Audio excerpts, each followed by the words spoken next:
So we are going to start the session now. Session is on best practices when using Microsoft Teams with Office 365 applications. So today's presenter is Mr. Tharindu Gunaratna.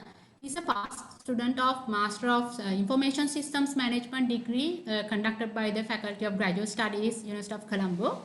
And the rest of the things actually you know already. He's a security engineer at the Microsoft Technologies. He's working right now at the Microsoft Technologies, and he has a lot of experience in conducting similar type of workshops for many other universities and institutions as well.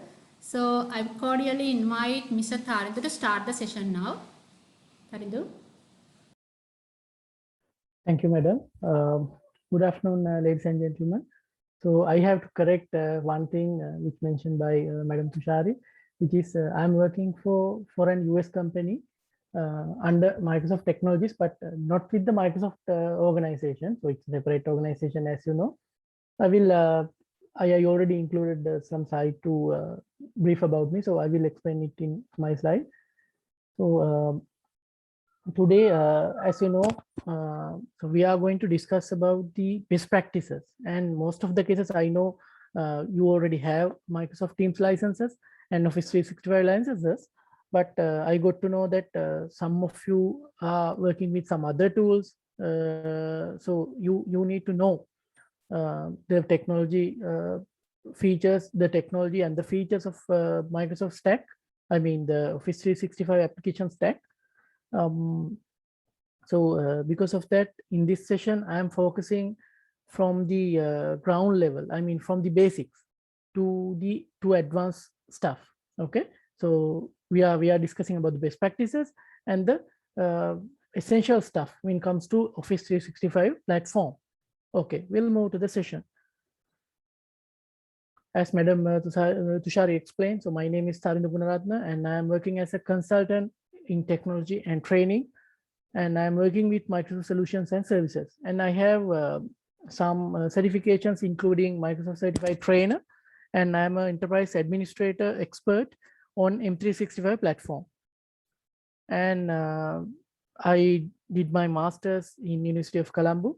I'm waiting for my Viva. I already completed that academic part, and I already completed my postgraduate diploma. And when it comes to my bachelor degree, I already done that from University College of Dublin.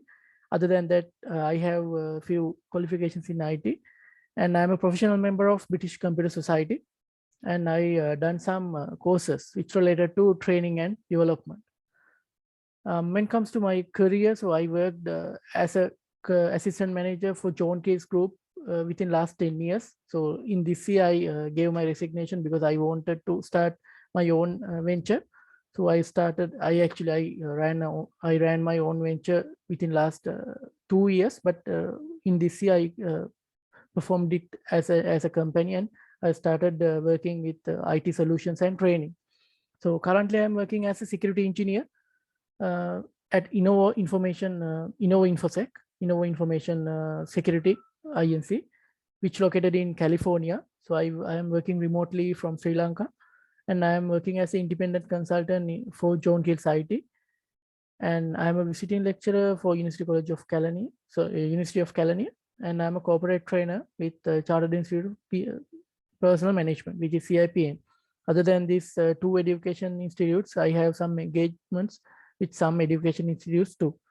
Okay, now you know about me. So we'll move to the session. So these are the ground rules for today's session, and you can use these kind of ground rules when you are doing a Teams session. Okay, so I'm referring my session with, let's say, if you are doing kind of a Teams delivery, so you can go with this kind of a ground rules. So you have to ask those participants to mute them, otherwise there will be some disturbances. So I don't want to mention it because you are experts more than me, because you are delivering lectures by using these online platforms.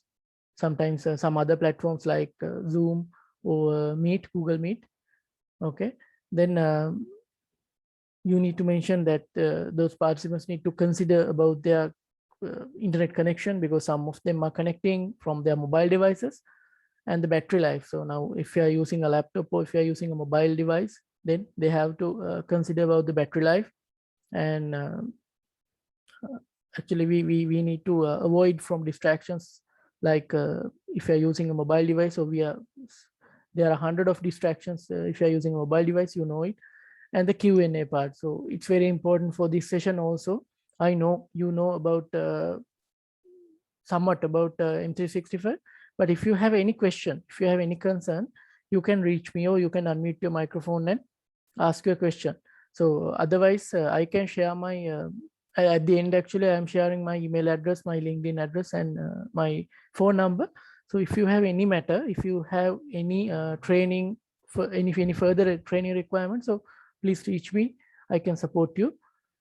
Okay, for today's session, this is our learning objective. By the end of the session, learners will be able to use Microsoft Teams and Office 365 applications efficiently and effectively.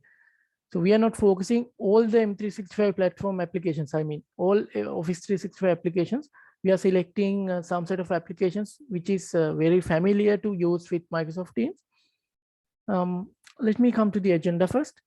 So the first item is overview of Microsoft Office 365 for educators. So in that part, I will explain what are the most important tools for educators. Tools means the applications for educators, because when it comes to Office 365 application stack, so it has many applications.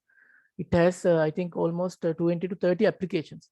But as educators, some features are not useful for us. Okay, I mean, as trainers. Okay, then collaborating with Microsoft Teams. So in that session, I need to explain from A to Z in MS Teams, and I will go through PowerPoint, I mean the online version, and OneDrive, Forms, SharePoint. So I will explain one by one, but not to the deep. It's not this field. This is not a deep diving session, because within this 2 hours we can do it in high level. But if you need any further training or any further knowledge sharing when it comes to some other tool like Forms or whatever, so I can support you. Okay, or if you have any specific question, let's say if you let's say if you are planning to do an online exam by using MS Forms or Microsoft Forms, then you may have 100 of questions. How we can limit the time, how we can shuffle those questions. So likewise, if you have any question like that, so you can raise it. Definitely I will answer for those questions. Okay, so we'll move to the session. So these are the applications that coming under Office 365 stack, application stack, the basic application set. So if you have, I think all of you have some kind of an Microsoft account which provided by the university. Okay, let me log into that first. Okay, so then I can show you how you can get the list of the applications. Okay, so once you logged in,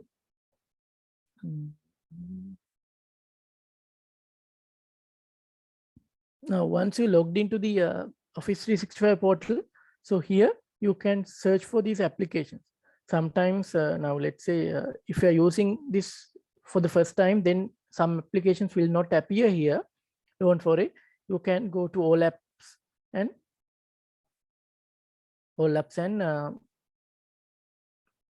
view the applications. Okay, so today I'm going to explain about let's say Forms, OneDrive, and Stream, SharePoint.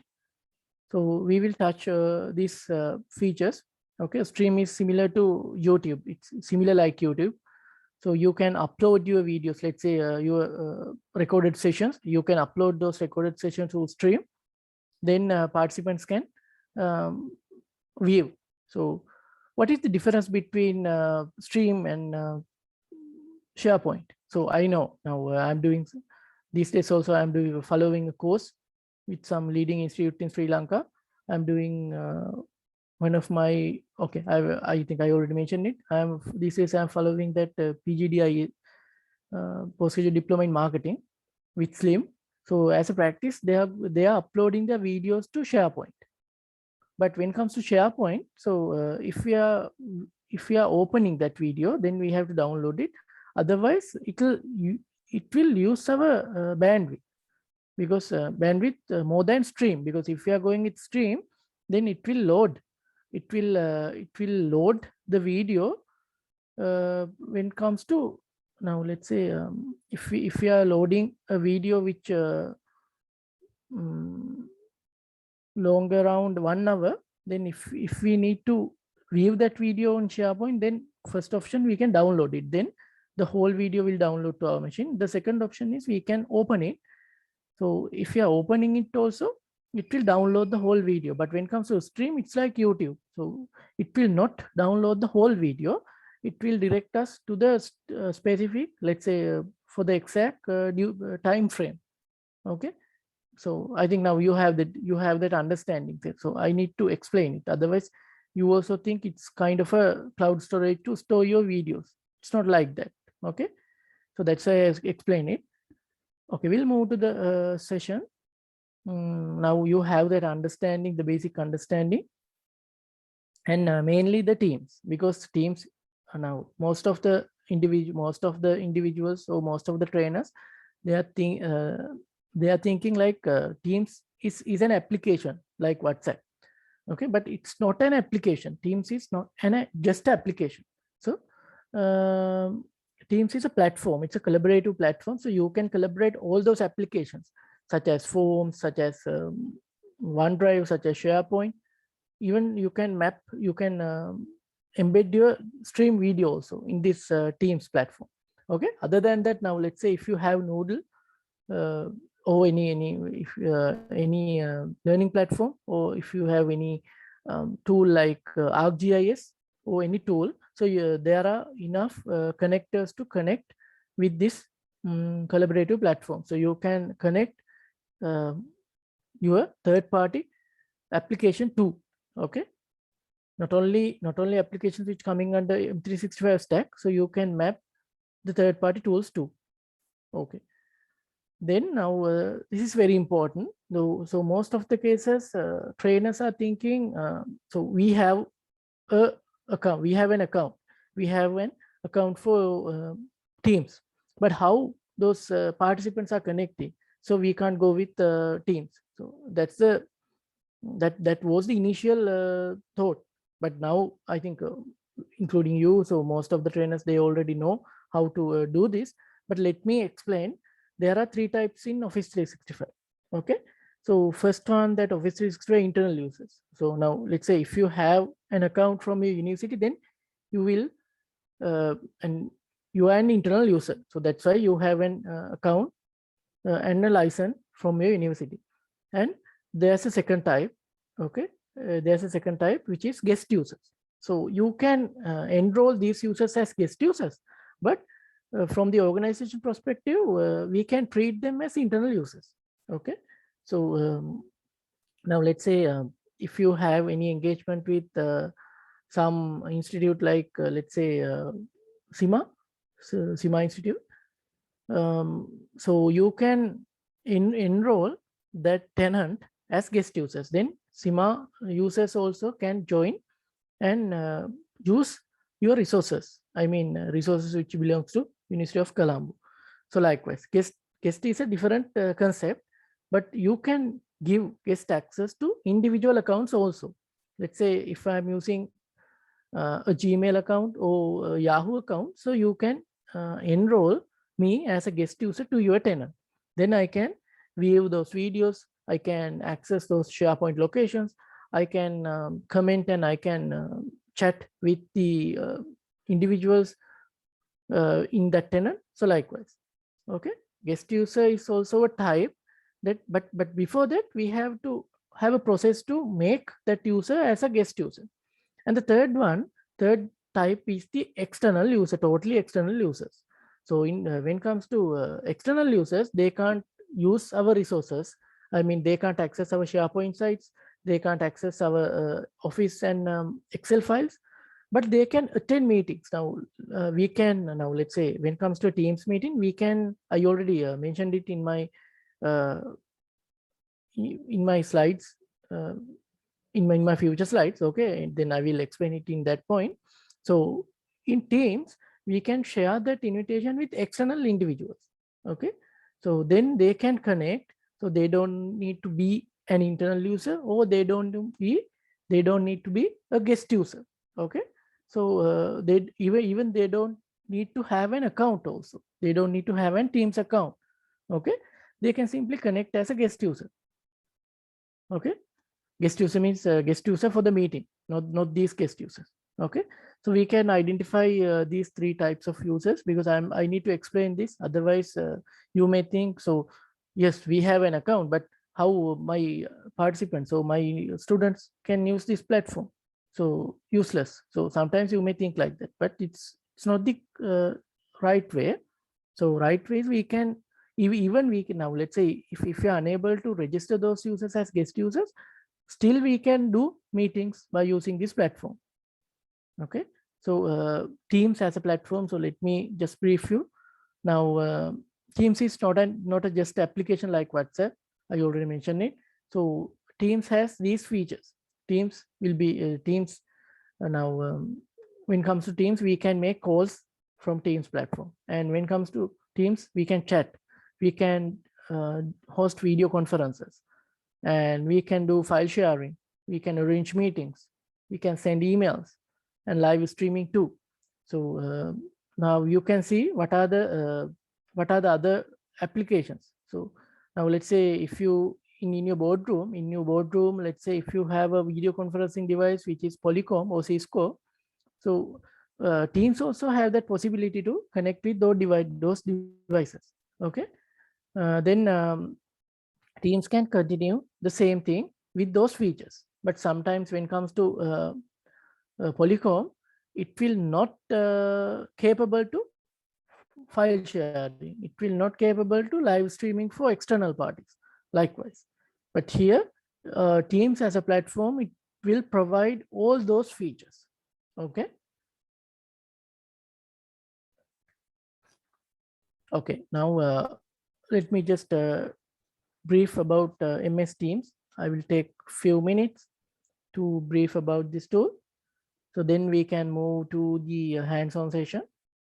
So mainly we can use Microsoft Teams to communicate. So we have chat, meetings, calls, and live events.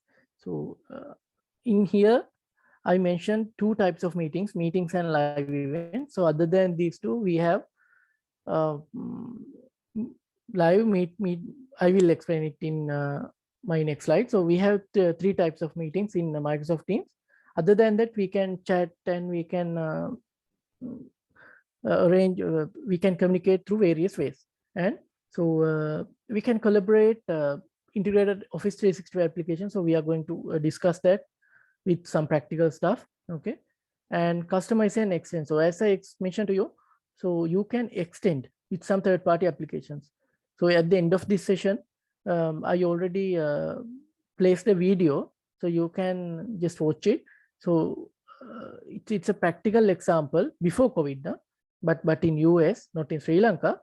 In 2017, I think in 2017, they already implemented Teams to their university. So that lecturer is explaining how they are using those tools and to what extent. So in that video, you can see, so they already integrated some third-party tool called GIS. So if you are working with GIS, I mean geographic information systems or geo maps, so you definitely know about ARC tools, ArcView, ArcMap. So in that video, he's mentioning, so they already integrated ArcMap application to Teams. So likewise, you can integrate, you can extend with third-party applications, and work with confidence, because you can trust these tools, enterprise level security, because you are using a license, you are using a licensed product. It's not a trial version, it's not a cracked version. So you can work with the trust. Okay, so mainly Microsoft Teams we can use on Android mobile devices and iOS or Apple laptops, which is Mac OS. Then when it comes to the Windows version and the Mac OS also, we can use in two methods. One is the mobile app, one is the computer application, and the second one is we can use a web portal. So through the browser also we can use. Now if you're familiar with Outlook, so you know you have a tool, you have a local tool in your machine called Microsoft Outlook, and other than that you can access Microsoft Outlook, Microsoft application, I mean the email application through a web browser. Okay. So as I explained before, so you can use any platform, any device, or any browser. Okay. And Teams will provide a fully featured mobile application. But today I'm not going to explain the features of mobile application, but it has the we can say it's a fully featured mobile application, because from that application also you can share your screen and you can share your PowerPoint. You can do a presentation from your mobile device. Okay, if you're using this tool, so you don't need to switch on your laptop, and you don't need to present it to your laptop. So you can do the same thing from the mobile device also. Okay, but today's session I'm not focusing on the mobile application. Okay, so this is the first concept. This is the foundation concept of Microsoft Teams. Okay, in Microsoft Teams, so now I'm going to create those channels and teams. So then you have to have that understanding. Then only you can adapt it to your context. I mean, now let's say if you are going to deliver training on Microsoft Teams, then sending a meeting invitation is not the best practice. So you have to create separate teams, and under those teams, I mean, let's say, okay, I will explain it in my hands-on session. But before that, I need to explain there are two types of teams. Okay. Now, this is not related to the application name. Teams is a separate thing here. So when it comes to the organization, you can have 2-3 teams. So under those teams, we can have 2-3 or more channels. Okay. So let's say this team is the course. Okay. Let's say this team is the let's say MIS, Masters in Information Systems or Information Security. Okay. Let's say this team is Masters in Information Security batch 2021. Okay. So we can create a team for each batch or each degree. Okay. Then under that degree, we can under that masters, we can create one channel for a day. Okay. Let's say if we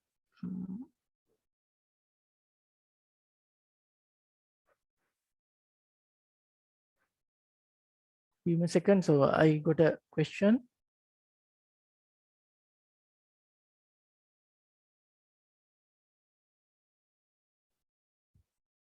Yeah. Yes, Dr. Heva. Now in Microsoft Teams, we have a separate type called live events. So when it comes to live events, so it is the solution for broadcasting. So then students can't, let's say student can't unmute their microphone, and student can't share their video. Okay. But they can hear, they can see, they can watch, they can attend as an attendee. And so it is the solution. So in this presentation, I already included that part also. We call it Teams live events. Okay, I will explain it in my next few slides, which planned for live events. Okay, I will explain how to create a live event and how to what are the features with live events. And your next question, Teams on Linux. So still there's no application to run on Linux. But now let's say if you are using Linux, then you can definitely you have those web browsers such as Firefox, Google. So you can use that web version, not the version which installed in the machine, but you can use the web version. Okay, but unfortunately there's no application for Linux, but you can use on Linux machine because Teams has the capability to run on a web browser. Okay, I think what is a channel? Okay, let me explain it. I'm going to explain it. So I'm explaining it. Here, so as I explained to you, you can have many teams, and under those teams you can have many channels. Okay, now as I explained to you before, so let's say this team is MIS 2021.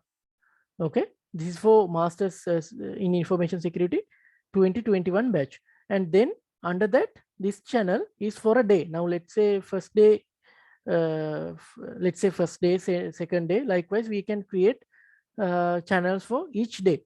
Okay, then under that channel we can create those meetings. Now let's say if you are going to plan a meeting, now let's say if in a day you may have 2-3 sessions, because now let's say when it comes to masters, there can be 2-3 facilitators, 2-3 lecturers who doing the lecture for a day.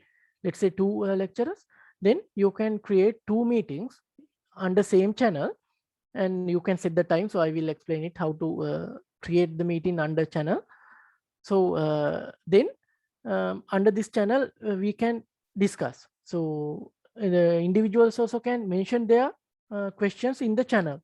So then when it comes to the second day, so it will be a fresh channel. Then we can discuss what are the questions which related to the second day likewise. So it is the best practice when it comes to a educational institution like University of Colombo. So you can have separate channels. Then once that course completed, so they can refer the previous videos. Now let's say after 4-5 days, so let's say if you are going for the exam, then individuals can re-look at or recap the contents which saved in channel day 1, day 2, day 3 likewise.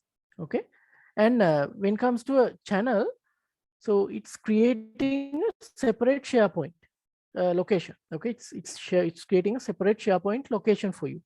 Then under that SharePoint location, you can save your whatever the files, let's say PDF files or the questions or the, let's say if you are giving some documents for literature review, then you can use this SharePoint location. Okay, then you can use Office 365 applications too, and I will explain it in my hands-on session. Okay, and let's say if you're doing now when it comes to your management part, I mean not the training part, not the delivery part.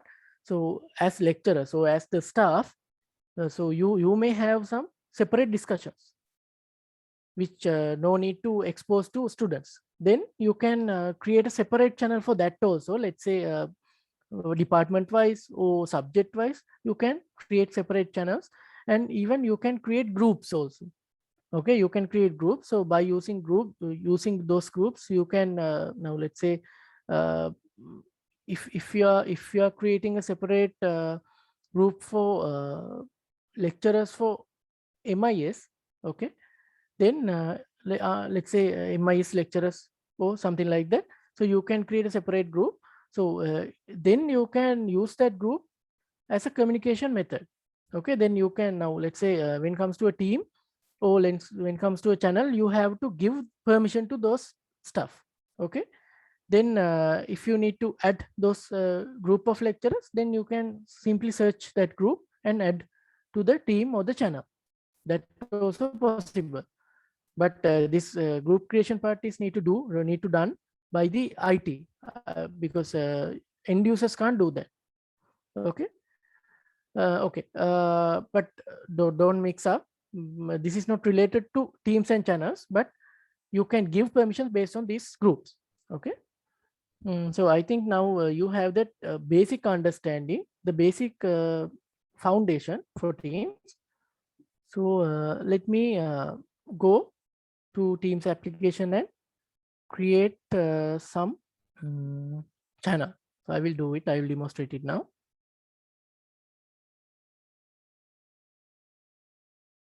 Okay, so this is my Teams application. So I'm using my test environment. Okay, so I'm going to create a now. If okay, let me come to that part. If you already have a Teams license, I know you already have a Teams license. So you can come to this now thing. I know you already know how to log into Outlook. So from Outlook, you can go for this app window, application view.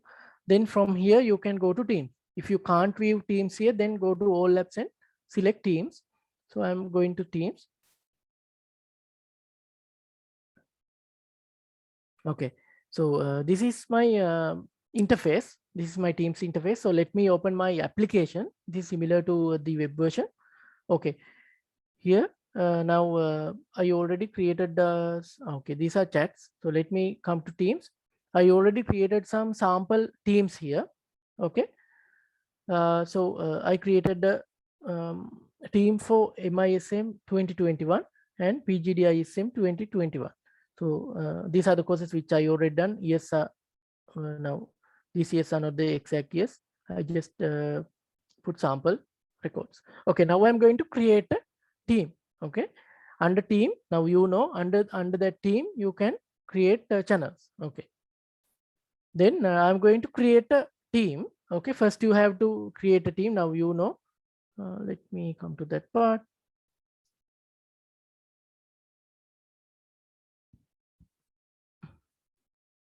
You know, first you have, now you know, first you have to create a team, then you can create channels. Okay, we'll move to that part. Now I am going to create a team. Okay, from here you have two options. Okay, and then there are templates also. Okay, so when it comes to these templates, those are interesting templates, but mainly these are for the businesses like hospital, bank branch, retail, likewise. But as a basic thing, so you can create by using these two options. One is from scratch and from a group or team. Now in my previous example, I already explained you can create a group. Okay, let's say lecturers for MIS. Okay, likewise. So then you can add that group, but I am creating this team from the scratch. Now here you have two options. One is private and the second one is public. So if you create this group as a public, okay, this team as a public team, then each and every user in your organization can see. So it's not a best practice, okay, because then anyone can see in your organization. So then you can't discuss anything sensitive because it's a public group. So as a practice, you can go with those private groups. Okay, private teams. Now I am creating a team, MIS 2021. Okay. So here you can type a description.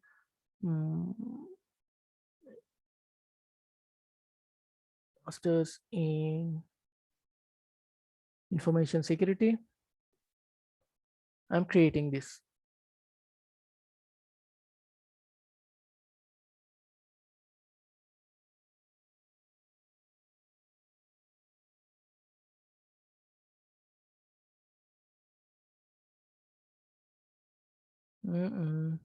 I'm getting two questions. In the university, formal email is from Gmail. We cannot forward Outlook emails to Gmail account. You are referring to an automated forwarding, Dr. Hewa? Yes, I mean that was one of the biggest issue in the when we are using the Teams.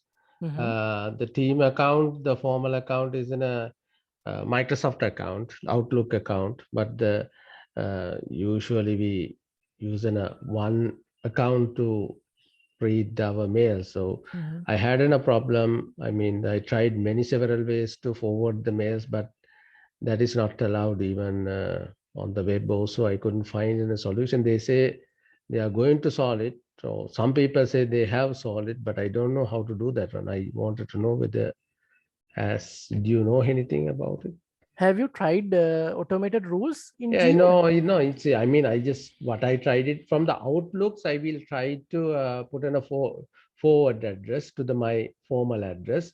Then there is no restriction on there, but the issue is MS the MS Outlooks doesn't permit emails to go to Gmail. This may be some different issue. I don't know what, but now it is not the Gmail. It's actually the university email account, which is behind the but it's running on Google on a platform. Google service. So that wasn't a problem. I mean, one of the practical problem that we face when we start using the MS Teams. Okay, I will have a different discussion to resolve that. Sure. Definitely it No can problem. resolve. Yeah. Let me make a note.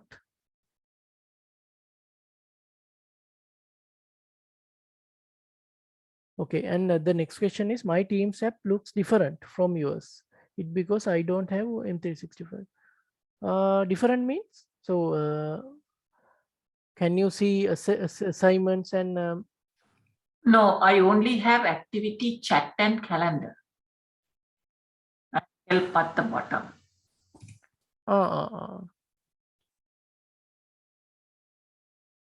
Is it same for the whole stuff?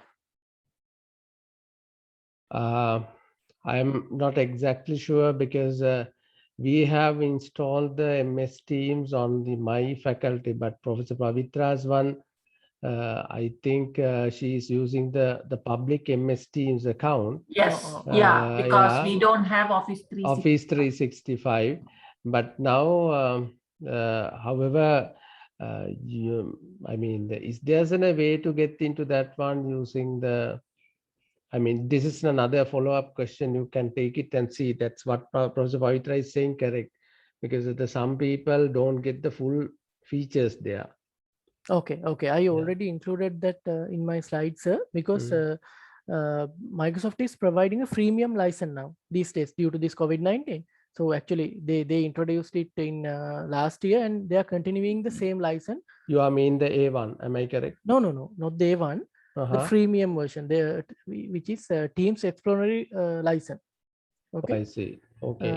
So you can use so that if we license. can get that details, then we can think about putting to the whole university easily. Yes. Yeah. Even for students also, you can give it for students also. Okay. It's totally free. Okay, we'll get back on that one technical details later. Then we can follow it up. Yes. Thank you. Sure, sir. Sure.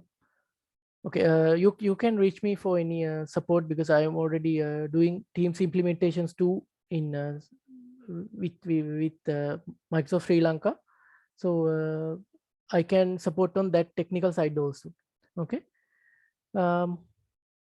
so I am going to create a team, and then when it comes to Professor Pavitra's question, so we can so you also can do it as an individual also. I already added the way into these slides. Let me quickly jump to that slide.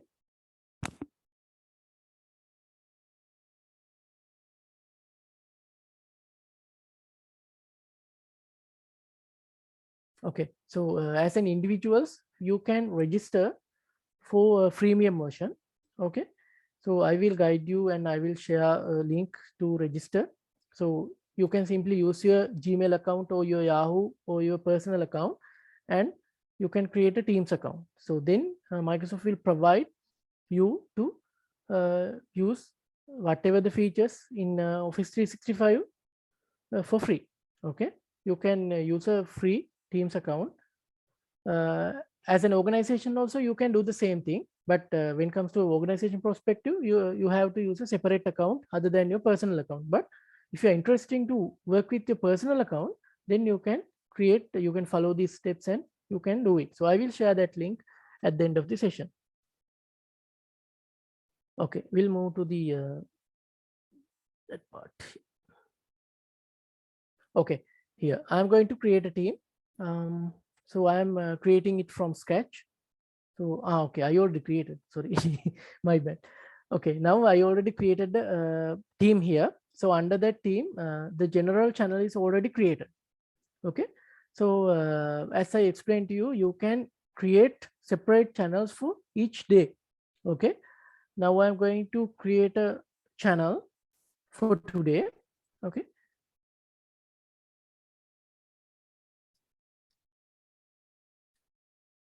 Okay, and the privacy.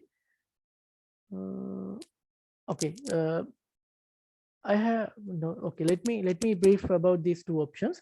So now let's say if you select private, okay, then it will be a private channel. Private channel means okay, let me create two channels. One is standard. I'm creating it as standard and then I am adding a channel, a private channel, which is exams. Okay, or exam papers. Okay, now I am making it as a private. Now, if it's a private, then we have to add members. Okay, let me add one of my test users in my tenant. Okay, now I can't find because I never gave the access to the channel. Sorry, the team. Okay, now I'm going to give access to the team first. Okay, add members by using this option, add members. I'm adding my test users. Okay, I added 2 users. Okay, and now when it comes to these 2 users, they can see this group because it's standard, but this group is a private group. Okay, let's say as lecturers, you are now when it comes to this group, we have participants, I mean the students plus the lecturers. Okay, so then let's say if you need to have a separate discussion which no need to expose to the students, then you can create a separate private channel. Let's say you are going to discuss about exam questions. Okay, then you can create a separate channel for exam papers. Then you can add members. So I'm not going to add all users. I will add this user, Krishna. Okay. Okay. Now I created one standard group, and let me create another standard group, standard channel. I will create it for yesterday.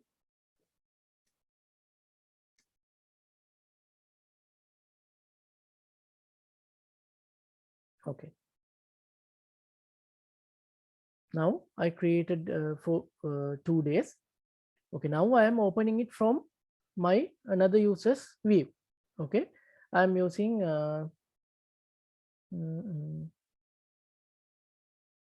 I'm using Krishna's account. Okay, Krishna's account. So in Krishna's Teams channel, Krishna can see Tharindu added you to MIS 2021 and Tharindu added you to a private channel likewise. Okay, now this is for the main team. Then this notification is for the channel exam papers. Okay, now I am opening this one here.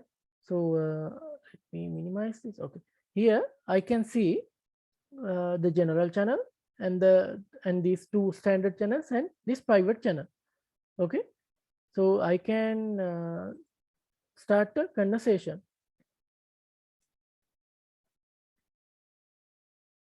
Okay, I can start a conversation as Krishna. Okay, now in my view, I can see a notification from this channel exam papers. So Krishna started the conversation, so I can reply. Okay, so I think this is a basic thing you may know, and you definitely know. But what is the difference between these 2 channels? Okay, now let me log in with Kamal's account. So we added 2 users. One is Kamal Rajabaksh and the second one is Krishna Madhubasini. So those are all test accounts that I am using. Okay, now this is Kamal's account. I'm using a separate browser for that. So in Kamal's account, Kamal can see Tharindu added you to the channel, only to the channel. Okay. Now once Kamal expands his teams, he can see these 2 channels, but exam paper is not there, right? Because it's a private channel. So now let's say if you have a separate kind of a discussion, so you can create a separate channel for that. Okay. Okay. Now let's say Kamal is is a student, okay, and Krishna is a presenter or a lecturer, as an example. Okay, so now we are going to arrange a training or a session. Okay, we are now Krishna is going to arrange a session for today or yesterday. Let's say today is 10th of September. Then Krishna is going to arrange a meeting for 11th of September. Then now as a practice, sometimes you may creating meetings from here like this. Okay, but this is not the correct practice. But if you are creating it from here, then you can arrange, you can set the channel also from here. See, from here you can set the channel, then it's fine. Then it will tag to the respective channel. Otherwise you have to follow these steps. Go to Teams and open the channel. Then from here, schedule a meeting. Then let's say the subject is cybersecurity.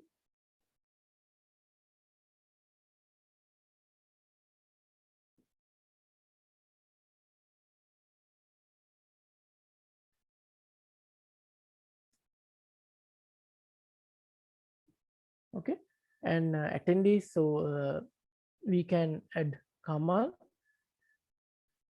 and let's say yeah, we and let's say now this is for internal users. So for that you have to give internal accounts for those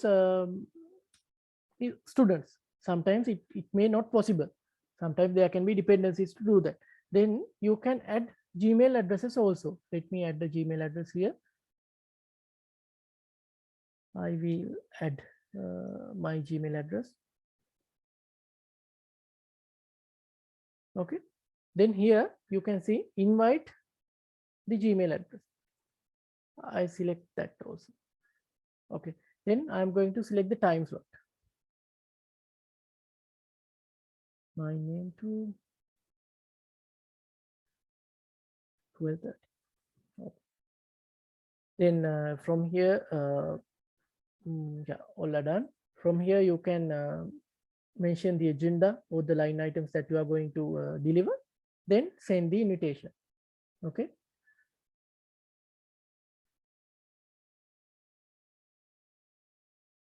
Then it will appear here. Okay.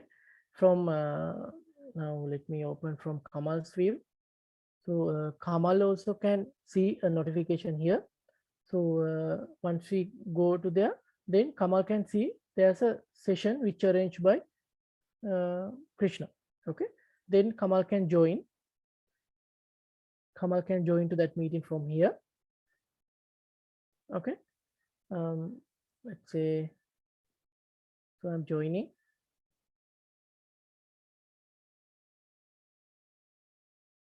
Okay, I think it's familiar to you. Now it's familiar to you. Okay, let me close this one. Let me go to my Gmail account. So I will explain how an external user can join. Okay. See, I got an invitation from this user, this lecturer. Then I can join by clicking this link. I am using the browser because I am using Teams with some account.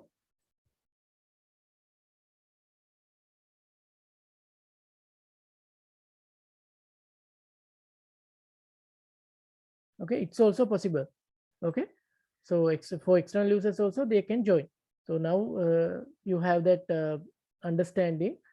So anyone can use. Okay. Okay. Now when it comes to this channel, so now if you are recording now in this platform, platform that we are delivering today, which is Zoom.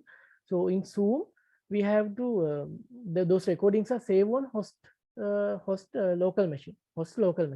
But here in Teams, it's not recording on the host local machine.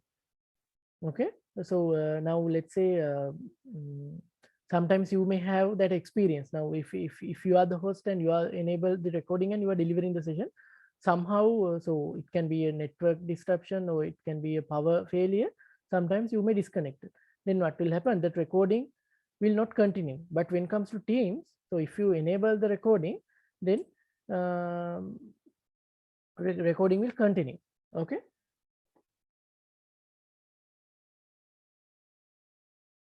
Because it's not recording on your local machine. It's recording on your cloud location. You have to be online, but it's not recording on your local machine. Okay. Now let's say if you recorded this session, then after some time, let's say if you spent 2-3 days, then also you can come here and view the recording. Okay, because recording is saving here. Okay, let me demo that too.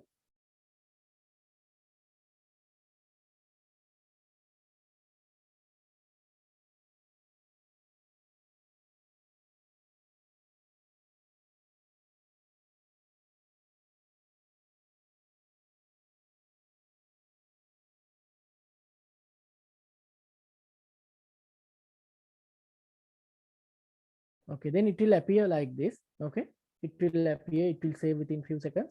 So it will appear like this. Then everyone can, every individual or the lecturer can see it.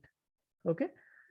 So and then other than that, they can start a conversation here. So now let's say if individuals have questions, they can ask their questions from here. And when it comes to a channel like this, you can map.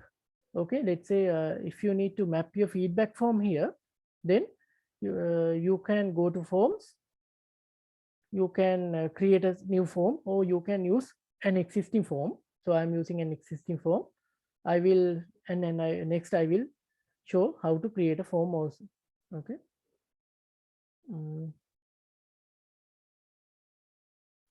Let me use this account.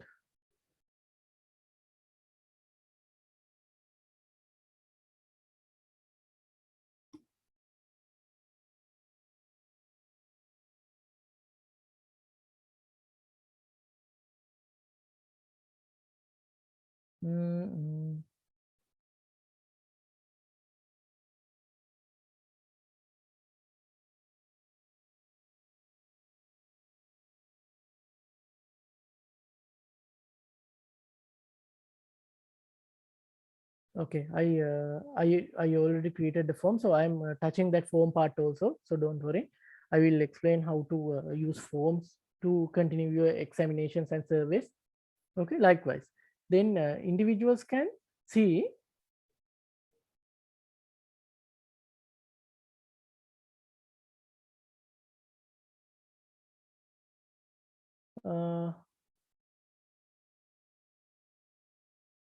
Miss Narmada, what do you mean by control bar?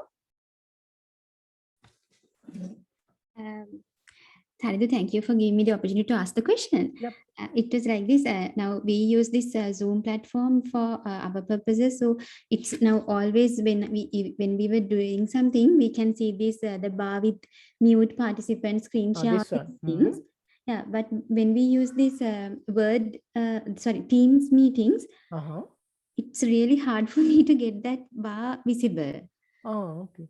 How to keep that visible throughout the meeting? Let me show.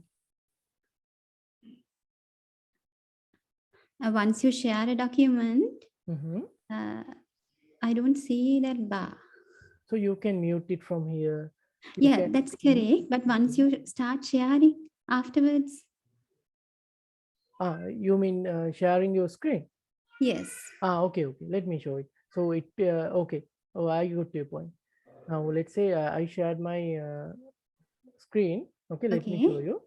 So let me share my secondary screen because it came to, okay, let me bring that. So there will be a window like this. So in Teams, once you share your screen, so Teams will remain this kind of a control bar. Control, it's not a bar actually, it's a control panel. So from here you can mute, you can mute, you can stop sharing, and you can discontinue, you can disconnect, and you can enable video. And other than that, if you are referring to chat and all, okay, yes, then you have to go to the application, this application. Okay, so I have to go to the go to a different tab, no? I mean, from the sharing view, I have to go to this view. Yeah, because I Okay. know now if you are using now, it's not an issue for me because I'm using two screens. So I'm playing with two screens, so it's not an issue. But if you are using only one screen, Mm. then you can't. Yeah, I got your problem that you can't read the chat in that. While doing the, yes, Yeah. That mini. exactly. But here you can get the chat window and all those stuff into one. Yeah. Yeah, you have to open that chat. This one. Right. Otherwise you can't view the chat. Yes. Okay, I have to switch from one to the other, right? Yeah, you have to open this tab Okay. to read the chat. There's no small Right. component like Zoom like this. Okay, thank you. Yeah, thank you for your question.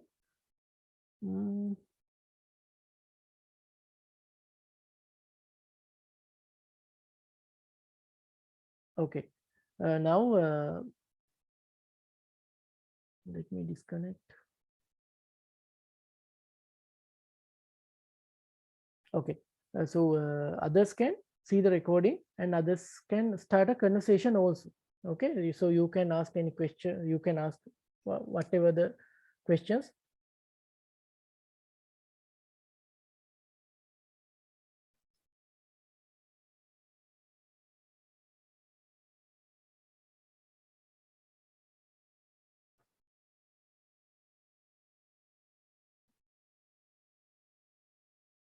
Okay, likewise. So then individuals can reply. Okay, individuals can reply. You can start a conversation and even you can share attachments. You can attachments here. You can share your attachments here. And other than that, I already mentioned you can map your form here. So let's say you can map your feedback form here. Okay. And let's say if you need to do an exam, then you can share a link. Okay. I will come to that forms part because it's very important. So I will spend few minutes to explain about forms. And when it comes to files also, okay, here there will be a automated file creating for recordings. And other than that, let's say if you have a SharePoint now here in this sample,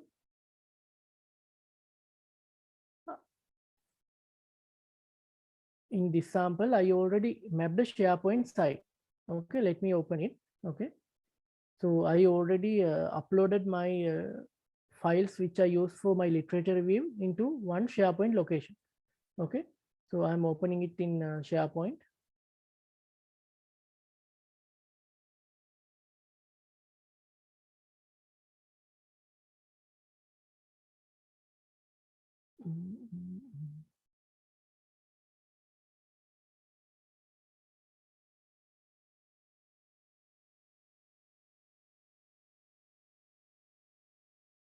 Okay, I have a separate SharePoint site and I uploaded my documents here. Okay.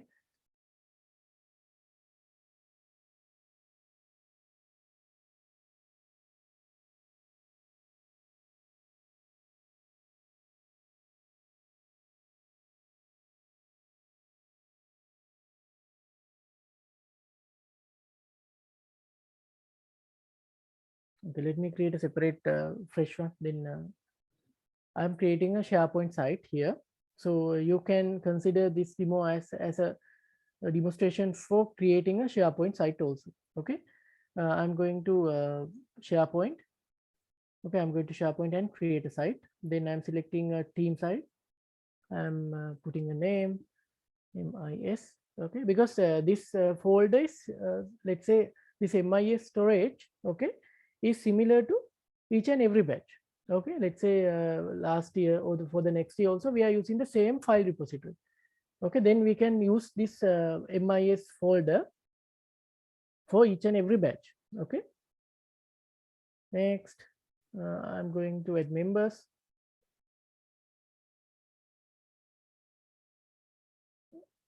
And I'm adding my students also. Okay, then I created the file. Let me upload some documents here.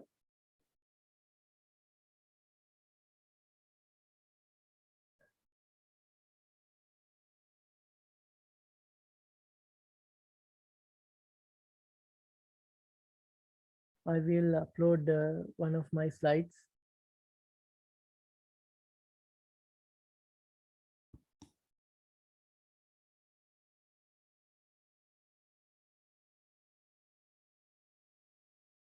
Okay, now these files were uploaded to SharePoint site.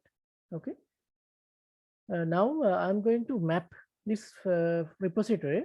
Okay, this repository. This is how I can do. I can minimize this. Now I'm going to map this repository to my class. Okay, here I'm going to the channel and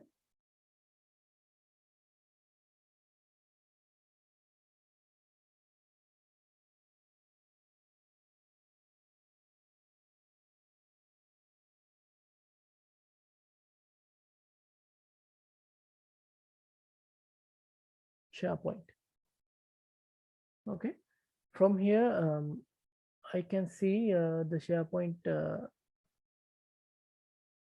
Now see, I already mentioned, so if you are creating a team, there will be a separate SharePoint site which created for each team.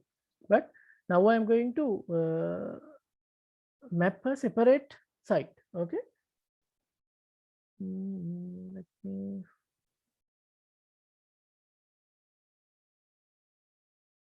let me copy that link.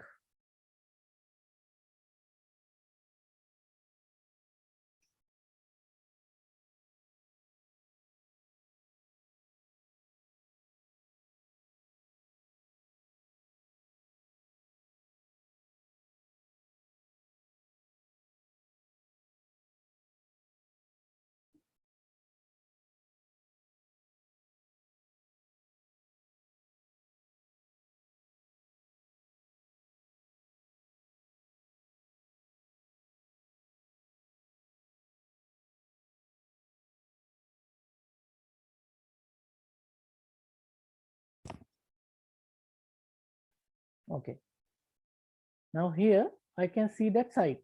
See, I can see the site.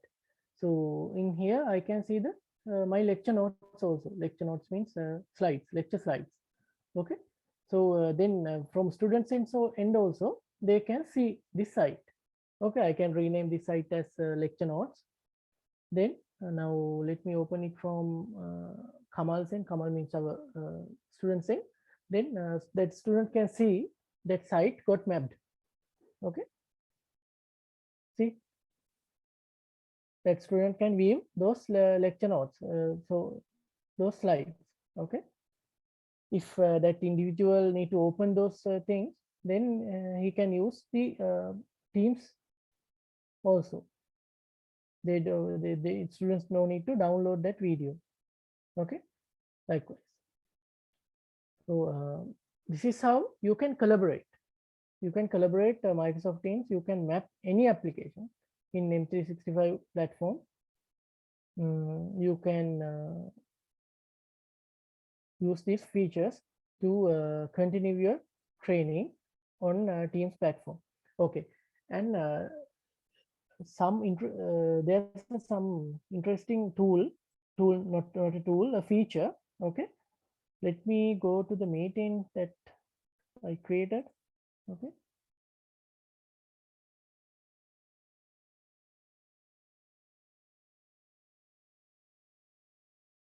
now let me join my all 3 accounts to the same meeting.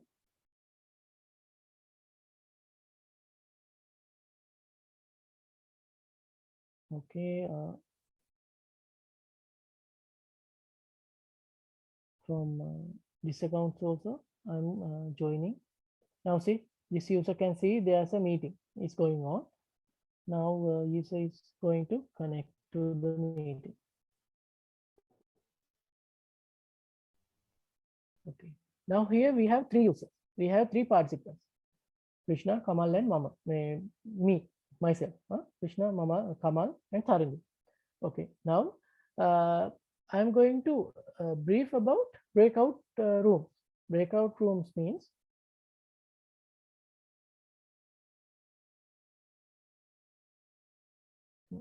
Okay, let me explain it with this meeting.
Okay, here I can see that icon for breakout rooms. So I'm going to explain about breakout rooms feature.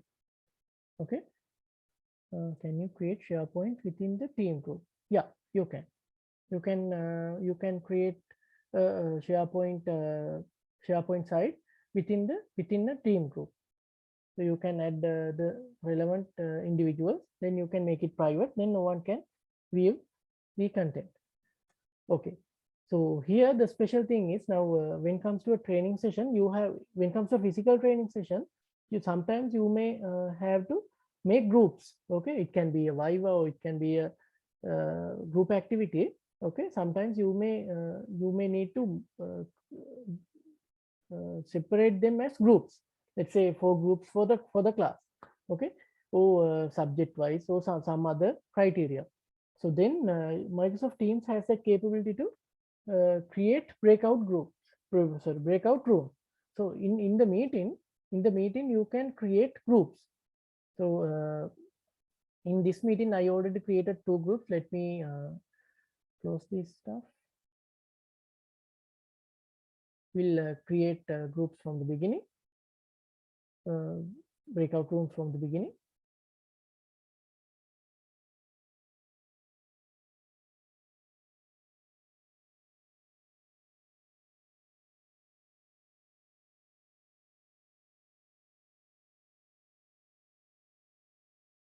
Okay, we'll do it from the beginning. Okay, now I'm going to create breakout rooms.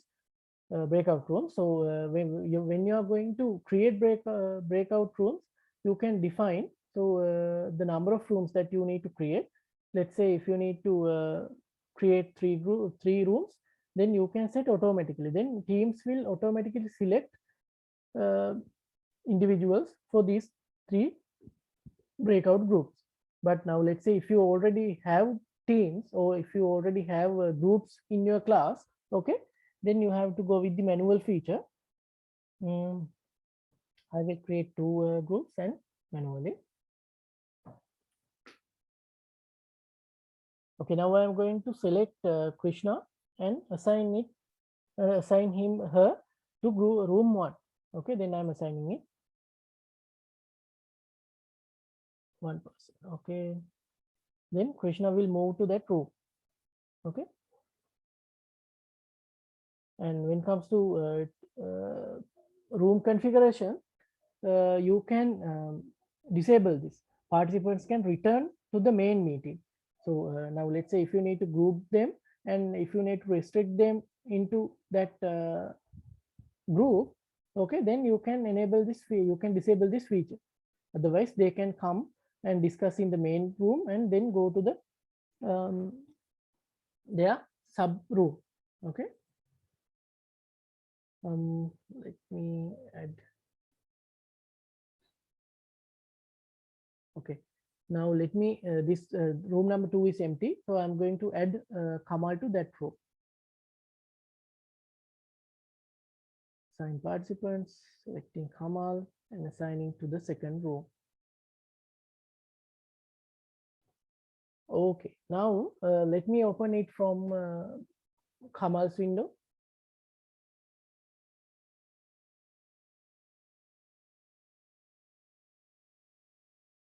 Okay, now I'm opening it. So now I already moved, but from Kamal's window, Kamal can see all 3 participants are here. So Kamal can discuss with all participants. But I'm going to active these rooms. So then press these 3 dots and open room. Okay, and press these 3 dots and open room. Then see what will happen.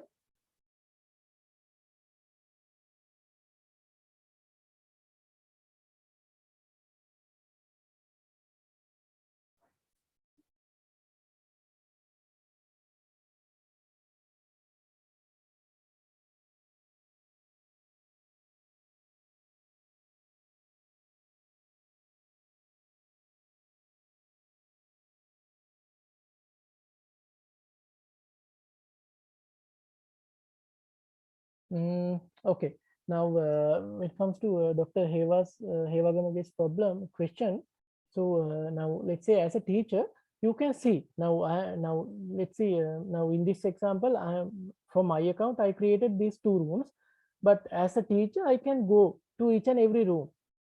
Okay, but as a fundamental thing, you can understand you can't hear all those 3 rooms because in these 3 rooms they are discussing, right? You can't hear all 3 discussions at one time, but you can join. Okay, you can join by pressing this button. Now, okay, let me show that. Okay, now in the second room, Kamal is here. So Kamal, in this meeting room, Kamal is the only participants in this meeting room. Okay, but from this button, Kamal can go to the main meeting like this. Okay, and Kamal can join to the room again. Okay, now this is from the student's end. So from the lecturer's end, now I am joining with Kamal. Okay, I need to press this button and join room. Then I will jump to the Kamal's room. Now in this room, we have Kamal and myself. Okay, and now I'm going to Kamal's window. So Kamal also can see my face because Kamal also can see me as an individual. Okay, so so lecturer or the teacher can go to that room and guide those individuals. Then teacher can leave. Okay, teacher can return. Then teacher can join with the room 1 like this. Then when we are joining to the room 1, Krishna is here. So we have 2 participants here. Let me open from Krishna's window. Okay, now this is Krishna. So Krishna also can see the teacher is here. Okay, so as a trainer, you can see all these 3 groups at once because you can open a door and go into the room, then discuss with those individuals, then close the door and go to the next room. It's similar to that. Okay. I think I already explained the features in Teams meeting. And other than that, there are some interesting features like recordings. I already mentioned it in my previous demo. And you can blur your screen. You can now, if you are switching on your camera, then there are options to blur your background, and you can add background effects. Okay, so you can add your university logo for the background. So likewise, there are features like that. Okay, let me return. Okay, so there's a new feature called together mode. So if you are going with the together mode, then trainer can see. Let me show that too. Okay, trainer can see the individuals as a classroom. Then now if all those individuals are switching on their cameras, then lecturer can see their faces like this in this view.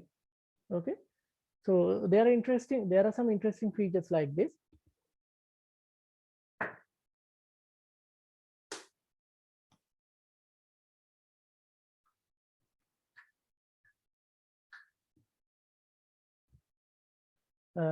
I think I answered Dr. Hewa's question, so it's possible. Okay, let me move. Okay, now when it comes to the meeting part, I already covered almost all stuff that we can use in Teams meeting. Let me come to my presentation again.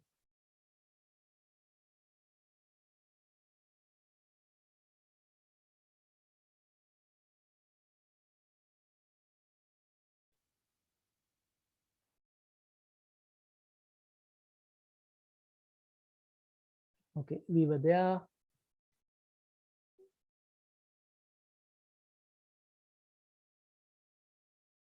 Okay, we were there. And when it comes to the Teams chat, okay, so there are enough features to now let's say if you have some now let's say if you are delivering an international level course, or if you are delivering a session to international students, okay, or if you are engaging as a student, let's say if you are doing your doctorate with some foreign university students, then you have a feature to translate any language, okay, language translation. So it's, that feature is also there in the chat. And other than that, you can share GIF, I mean GIF files, stickers, emojis, okay. So those are not big deals, but these are little important, okay. So as I explained to you before, this is available across mobile, desktop, and browser. Okay, let me move. Communicate through meetings. Now we already went through meetings. Let me explain all these points one by one. Stay connected. File sharing. Now you know how to share your files to SharePoint. And screen sharing, I already mentioned. And now let me share. Let me show something. Okay, I'm in this meeting.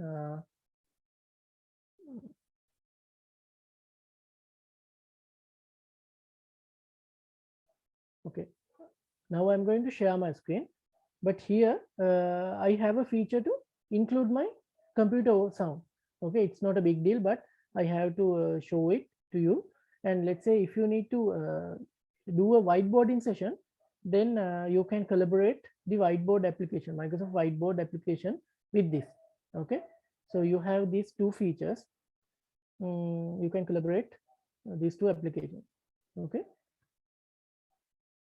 let me leave. Okay.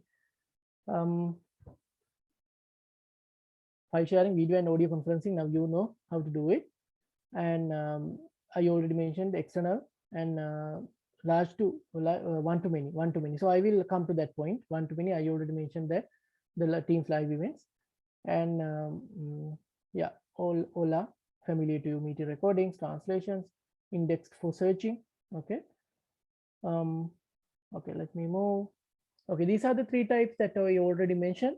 One is Meet Now, and the scheduled meeting, and the live event. So when it comes to Meet Now, let's say if we created a channel like this, okay, then there's a feature called Meet Now. So this is for a quick meeting. Okay, now let's say if you gave an activity to the set of individuals, okay, so now they are doing their activity, but suddenly you want to you got a requirement to talk to them, then you can go for a Meet Now meeting. See now, see, I can give a customized title here, same as a meeting, but this is not a scheduled meeting. Okay, now let's say I started this meeting. Okay, now I started this meeting. Now let me from here we can add participants also, but let me show it from the participants end.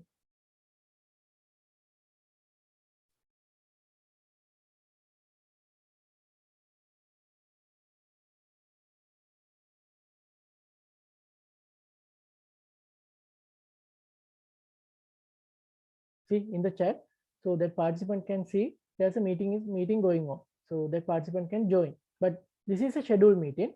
We can see a date and time, but here we can't see a date and time. It's a quick meetup. Okay. So we have these 3 types, and the third type is live event, one to many. Okay. Third type is live events. I will explain it. So I think I have a slide for that, and with that I will show how to. Okay. Let me show Professor Pavitra.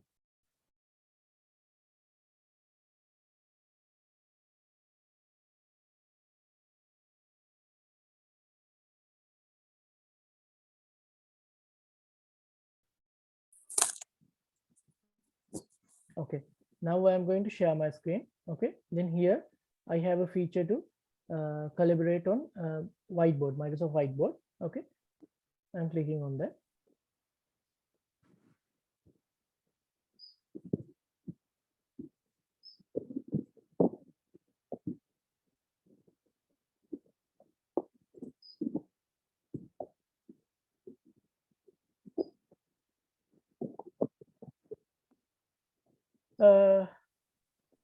I can see a question from Mr. Prasanna Galhain. So those files, those changes are updating to the SharePoint. So you can see the updated version. So now when it comes to your local machine, so I think I got your question correctly. So when it comes to your local machine, those SharePoint files are shared. Now let's say if you map your SharePoint location to your local machine, then you are opening that SharePoint location from your local machine and doing some modifications, then it will sync. It will sync to the SharePoint site at real time. Okay, real time. Then you can weave it. Okay, you can weave the updated version. Can I explain my question to you? Mm-hmm. Yeah, this is something on the this is something on the software which we use for this data analysis. We have to do the acquisition on the cloud platform and then do the analysis on the local software.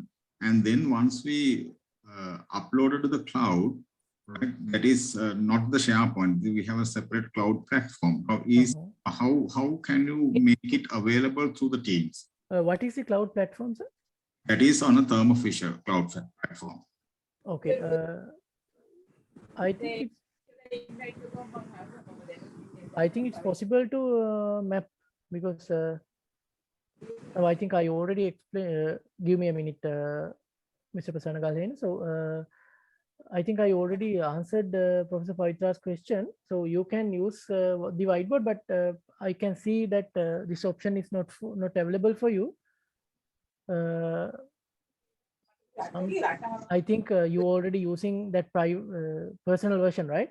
Sometimes that can be the reason, but I will guide you how to enable a valid license with those features. Okay, so you don't need to pay any cent for that. So in this whiteboard you can make your comments and drawings. Okay, now I'm coming to Mr. Prasanna Galhain's question. Okay, let me go to here. What is the cloud service, sir, which you mentioned? This is Thermo Fisher Cloud. It's not familiar to me. Let me just search.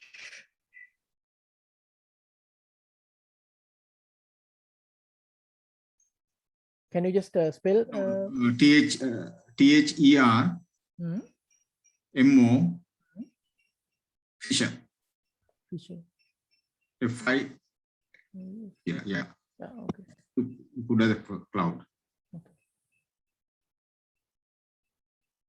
Yeah, that's the thing. Is it a storage service? Okay. This is yes. Okay. Yeah. So what we do, we get the data acquisition from the machine itself and upload it to the cloud. And locally we do the analysis, right? So you have the access point like this. So once you are done with the local analysis, and once you again update it to the Thermo Fisher cloud, is it automatically synchronizing with the teams? Yes, we need to see that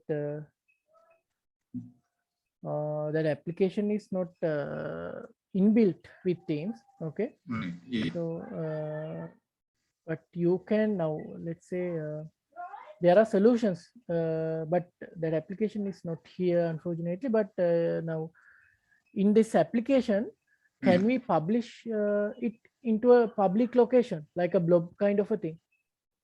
I don't think so, because it is again security enabled. No? So probably I don't think it will go to the public domain.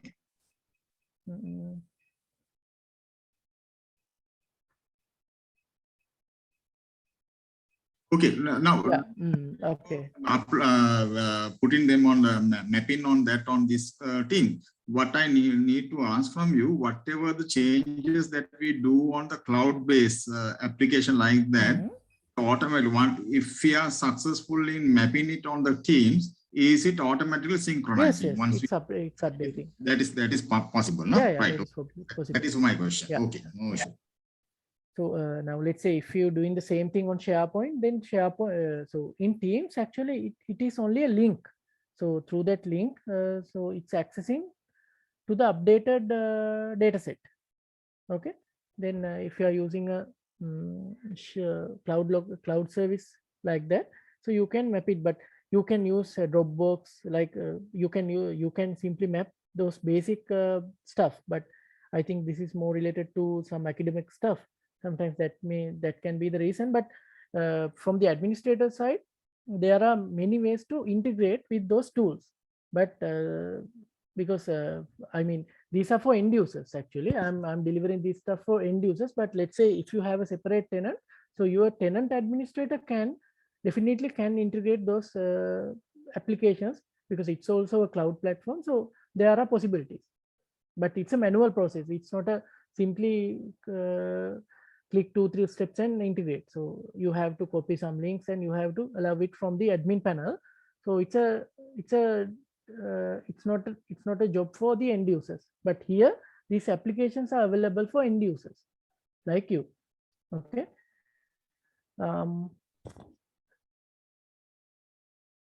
Okay.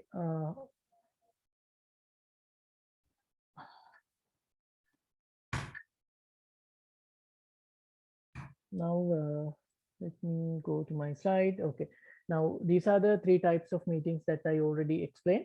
So the next one is live event. Okay, Meet Now we already went through. And meeting notes, you can make meeting notes for each and every meeting, every lecture. Okay, then as I explained to you, so there are few features to you as the presenter. So you can start recording, you can blur your background likewise, and breakout rooms we already discussed. And this is the live event. So let me show you how to create a live event. Okay, I will take few minutes to create a live event.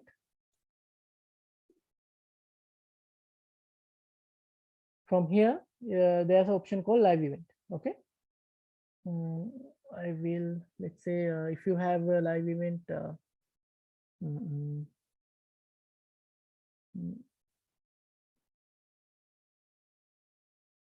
let's say if you need to publish or if you need to deliver a public event, then you can use this feature.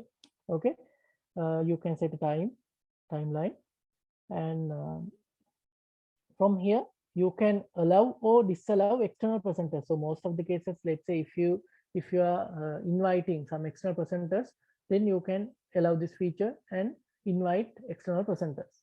Okay, then let me press next. So okay, there are 2 roles that I have to highlight. Okay, the producer and presenter.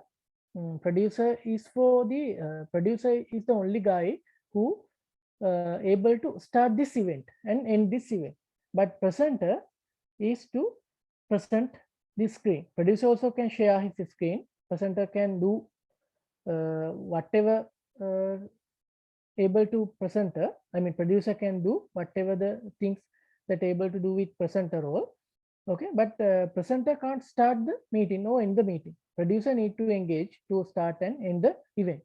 Okay, now let me make me a producer, and I will invite one of my internal presenter, and I will invite my external presenter too.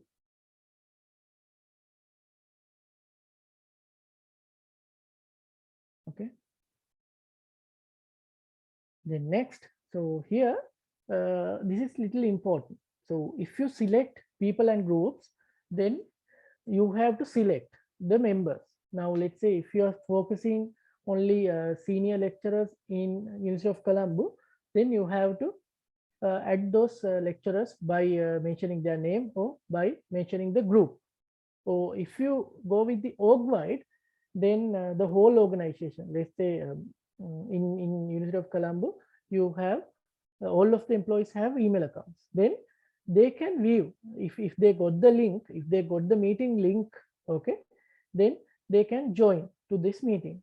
But if you are planning to deliver this session to the general public, then go with the public session.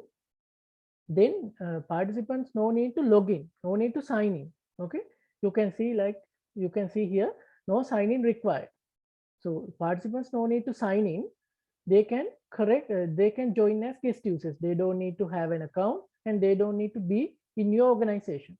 So you have these three features.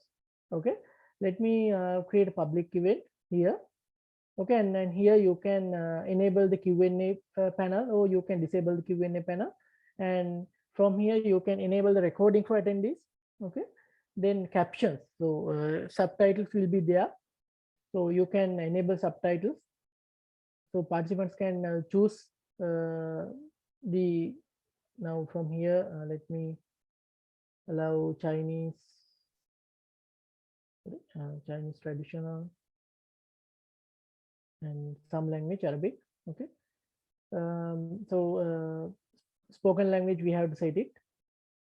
Then we can schedule the meeting. Let me schedule the meeting.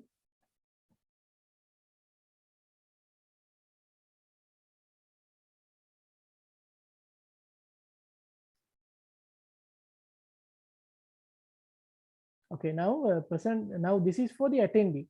Okay, now I can see the meeting here. Now once I open that live event, I can see the attendee link here. This link is for presenters.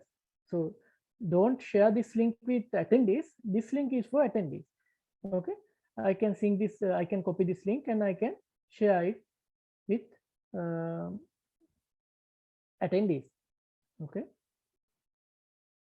like this. So it's a oops.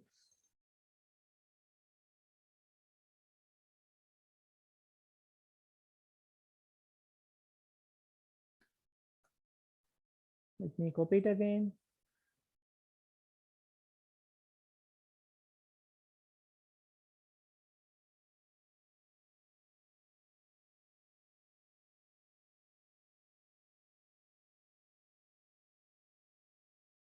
See, so it's a link like this. So you can share this link. So participants can join to this meeting through this link. Okay. Now as a presenter, I'm joining to this event.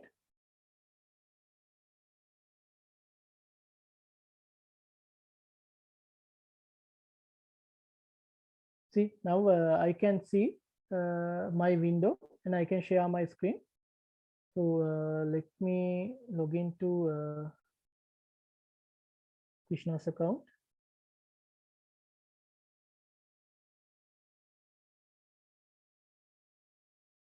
Okay. No, so let me share it from my end. So I can share my screen and I can start the event. Okay.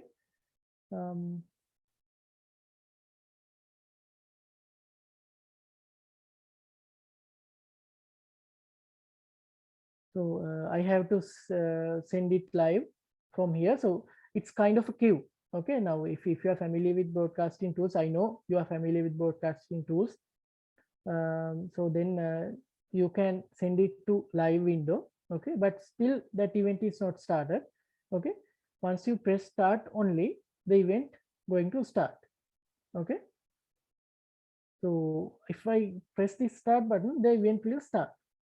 Now I can see now, if it's a actual session, you can see how many number of attendees are joining, and likewise. So I'm not going to deeply dive this live event.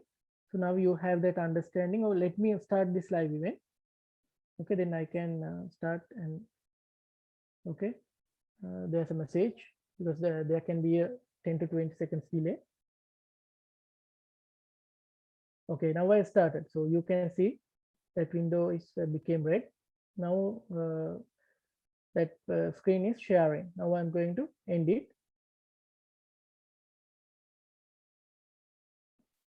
So all other presenters also can share their screen here. So as producer, I can select their screen. Okay. So now I think you have that understanding how to arrange a live event and how to host a live event. Okay. So in a meeting, you can go up to 1,000 attendees, but in a live event, you can go up to 10,000 attendees. More control over video and audience interaction. Okay. And recording it's there, and transcription also there. Transcription means it's kind of a subtitle. So I think in many tools you can experience it. Even in PowerPoint also it's there. You can enable subtitles. We can start subtitles, then it will appear here. Okay, so it's like this. So these tools are supporting. Now here you can see my subtitles. Okay. In live event also you can do the same thing. In meeting also you can do the same thing. Let me switch off my subtitles. Okay, now this is how you can communicate with external recipients. So I already went through, but let me just explain it. So you can add that Gmail or Yahoo address. So you can add your participants, I mean students, who using an personal account, using a personal account. So from this link they can join. Okay, and they have two options. One is they can use the web version, which I'm using now for my other two accounts, and they can use the web Windows application, same as I'm using for my Tarindu's account, my account, my team's account. Okay, I'm using these two methods for my demonstration because I have to use 3 accounts. Okay, and this is the way that you can enable that freemium version.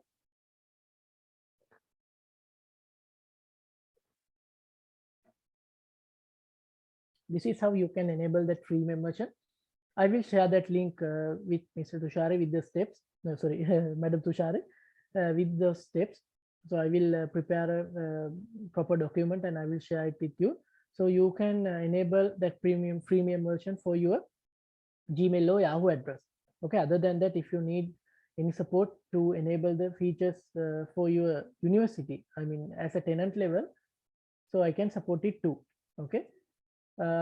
Now collaborate with integrated Office 365 application. So this is very important. I think now we already discussed how to map SharePoint here. So we can map Power BI. Okay, so we can map a Power BI dashboard. Now let's say if you need to demonstrate some diagram or a bell curve or some kind of a diagram, then you can use Power BI to build that diagram, and you can use Teams to demonstrate or display the diagram as a tab. Okay, then it will appear as a tab here. Let me show that too. Let me map some Power BI dashboard here. I think I have some dashboards which are developed for training purposes.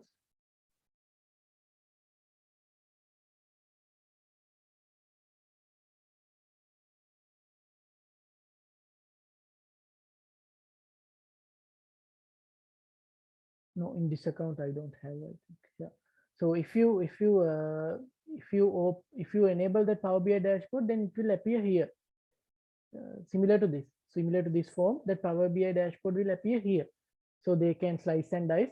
They can do whatever the filtrations. I mean, students can do whatever the filtrations and view that dashboard. Okay.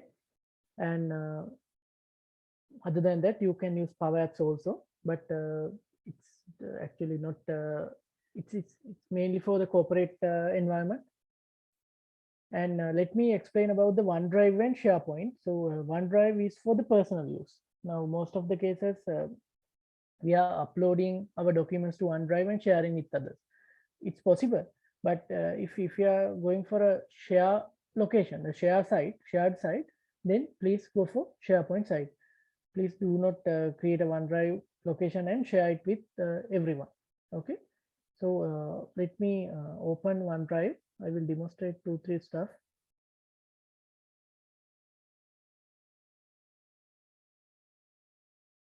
From here, I can go to OneDrive.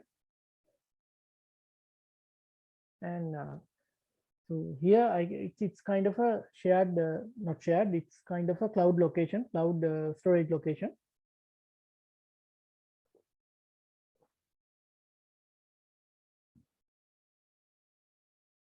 Okay.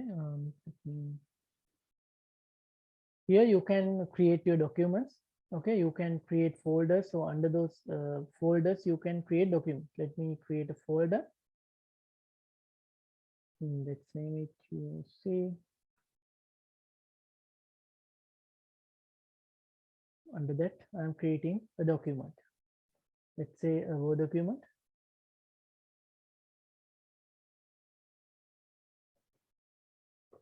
You can rename it from here. It will save. Okay, it will save within few seconds. So you can view the version history from here. Okay.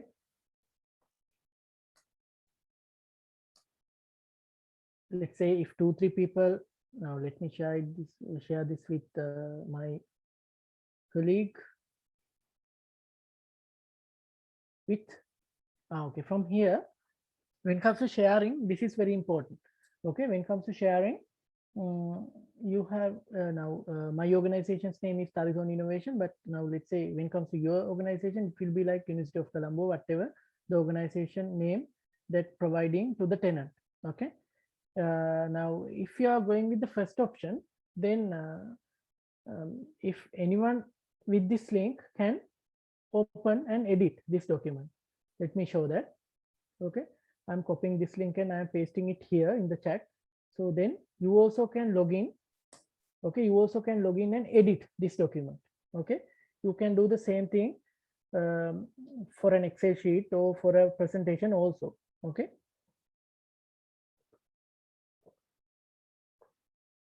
Now in the current contest, you can share a presentation and ask those participants to update it. So as a trainer, as the lecturer, you can review that presentation from your end, and they also can update it. Now see, I already we can see there's a guest contributor is logged in. That means some individual from this session join, then even that individual can edit. Okay, so now let's say there are options. I'm demonstrating now. Let's say if you need to share the file with the people who in your organization, then you can control it like this. Or if you need to control that access to the specific set of people, okay, you can go like this. And now let's say if you are going with this option or this option, okay, let's say this option, then I can set an expire date. Okay, now I can now from here I can allow or disallow the editing feature. Now you can edit, but I can disable it now, and I can set an expire date. So within this week you have to complete. Then after that you can't come and update this sheet. Okay, and I can set a password here. So you can share a link, but if sometimes now let's say if that the participant is accessing to that file, then that participant need to have a password. Okay, And let's say if you need to disallow this download thing, okay, then you can block the download also from here, block download, okay, then no one can download. They can only view, but they can't download. So likewise, there are hundred of features that you have to use with M365 stack.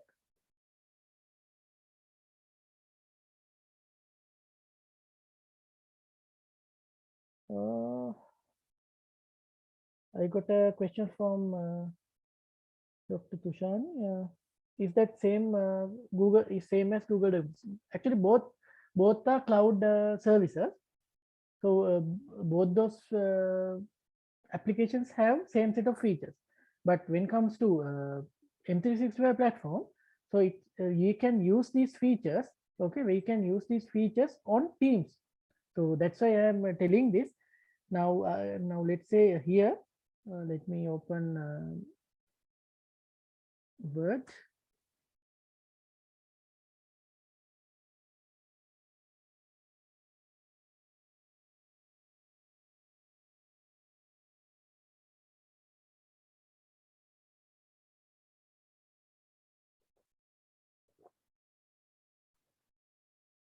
So let me open OneDrive.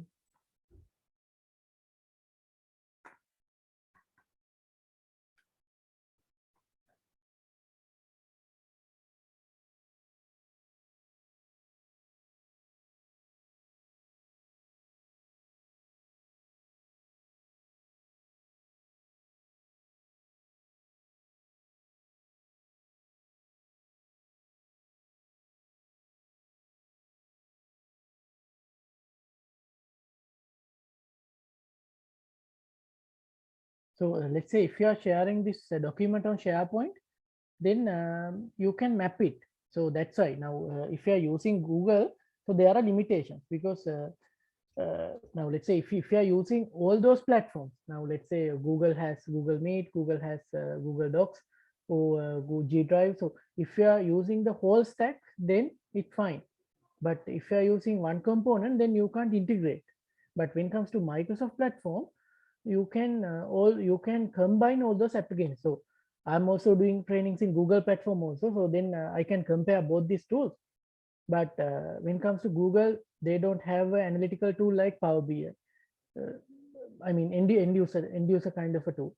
But like, so it's a discussion. So as trainers, sometimes you may feel Google is better than Microsoft, but if you went through the whatever the old features, then you can see the differences. Okay, otherwise you can't see that. So as a user or as a trainer, I can't say Google is better or Microsoft is better, but you can use same features most of the cases. So you can do the same kind of a sharing from Google Docs. So you can use these features. But in Microsoft, there are enough integrating mechanisms. Okay.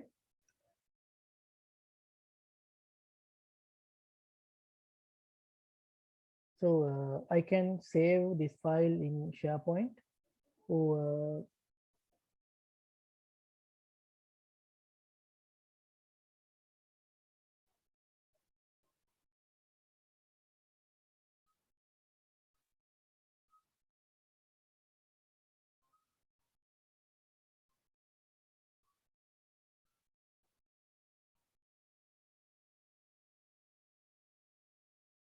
I'm sharing it in my OneDrive. Okay.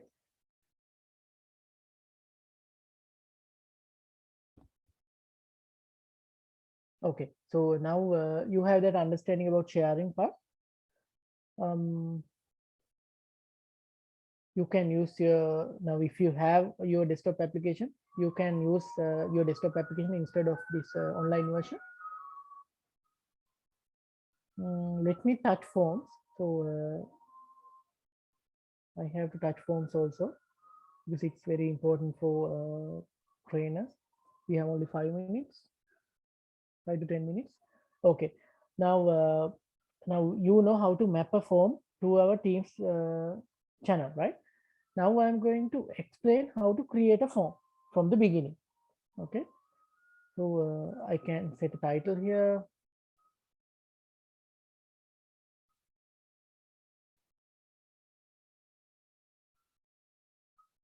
And if I need, I can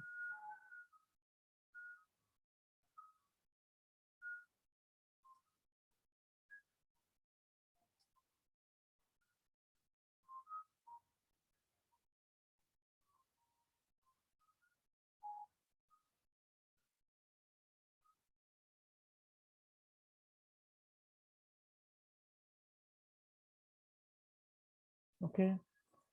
So I can add a description here.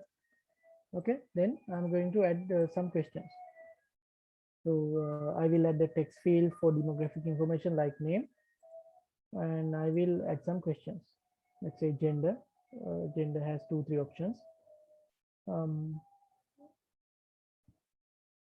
And my question. So my question has 4 options likewise. Okay, so I created the sample form. Now I'm going to share it with my individuals, my participants. Okay, you can use the same form for questionnaires. Now let's say if you are doing research for your doctorate, then you can use Microsoft Forms. It can be similar to Google Forms, but you can feel what are the differences if you have the experience with both platforms. Okay, that I can't define because you are the user. Okay, from here you can define that sharing mechanism, sharing method. So the first one is for anyone can join, anyone can respond. Then if you are sharing with this link, if you are sharing the form with external individuals, okay, then you can select the first option. If you're sharing with the only people who in your organization, in your university, then you can go with the second option. So I will go with the first option, and I will shorten the URL also. Then I'm copying this link, and I'm let me paste it in the chat. Okay, so then you can respond. So those responses will appear here. Okay, if you have time, just click on that link and give some response. Okay, it's a sample question here, so let me add a theme also. Okay, now you can generate a QR code from here. Then you can now in these days we can't now let's say if individuals are coming to the university, then if you need to register those individuals, then you can simply create a form like this and stick or apply this barcode in the door on the door. So then individuals can scan and fill this form. Now we can see one response. Okay, see, we can see one response. So likewise, let me respond again from my end also. I will add something.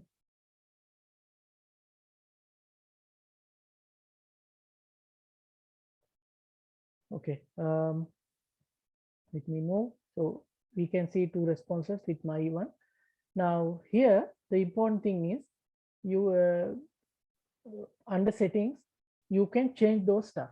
Okay, you can change the way that I already explained it. Anyone can respond to only people in my organization. So this is very important. So you can set a start date and start time.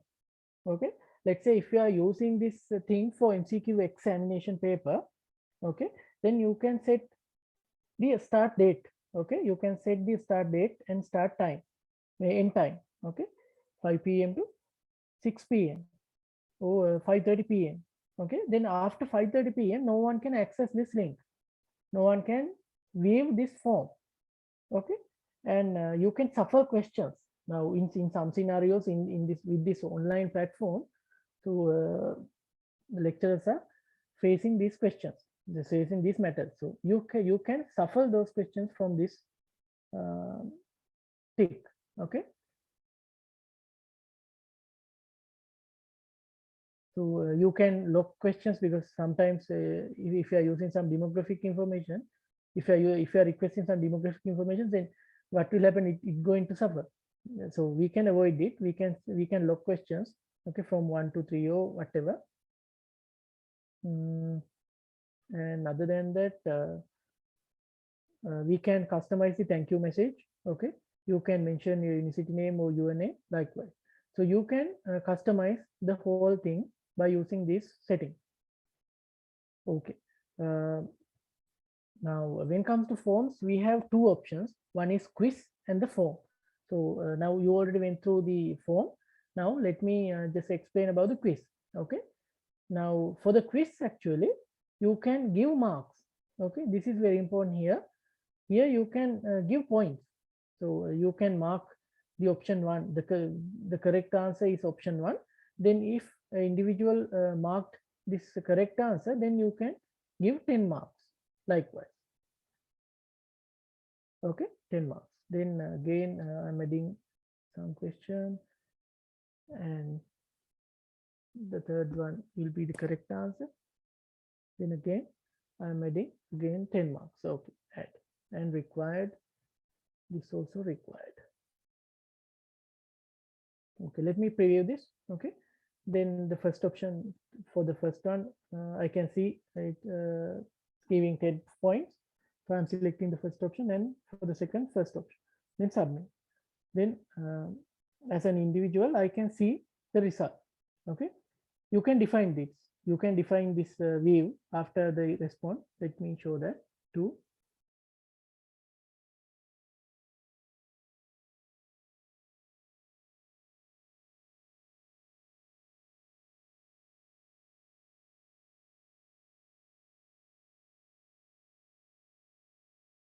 See, from here, you can disable this result automatically.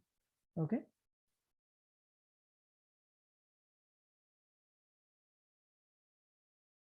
Okay, so there are enough features like drop down, subtitle, all those stuff you can add. So you can add branching. So you can add a separate branch for, let's say, the demographic information, and you can add a separate branch for some set of questions likewise. Okay, and you can map those branches also. Let me show that too. I will take another few seconds from you. Okay.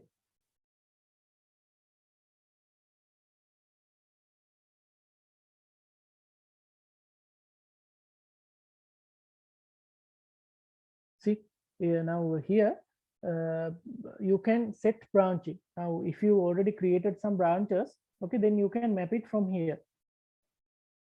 See, and if you selected as Ampara, then you can ask, you can direct the form to some other question likewise.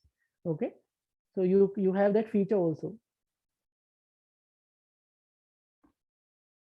Okay, now we already went through on several applications such as Word, PowerPoint, SharePoint, and OneDrive. Now the last part is Microsoft Stream. Okay, Microsoft Stream is a tool to upload our videos. I already briefed about that tool. It's similar to YouTube. Okay, let me open my Stream channel.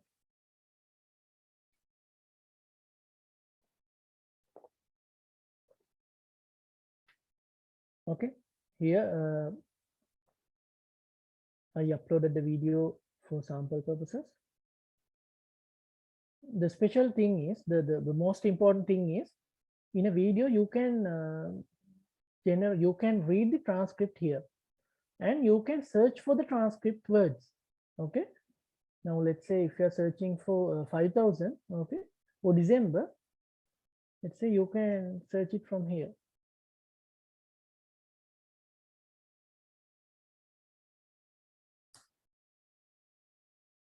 See, then you can simply jump into the exact point like this. Okay, this is very important when it comes to training, because you can't go through the whole video or the from students also, they can, if they have this feature, then simply they can search. Okay. So there are interesting features with this platform also. So this is one of them.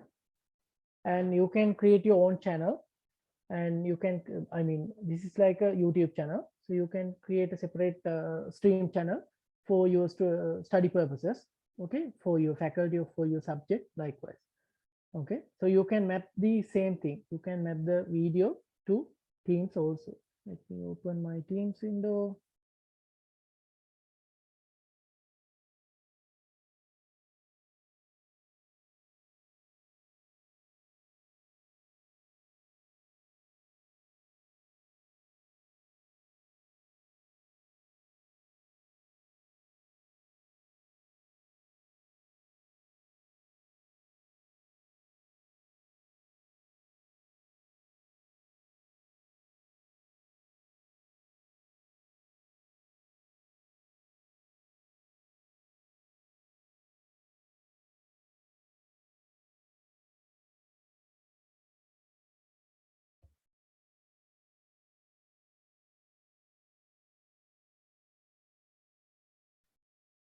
Let me shorten the name. Then the video will pin to Teams window. Okay, form and this video. Then individual, I mean, participants can view that video by using this team. Okay, like this. Okay.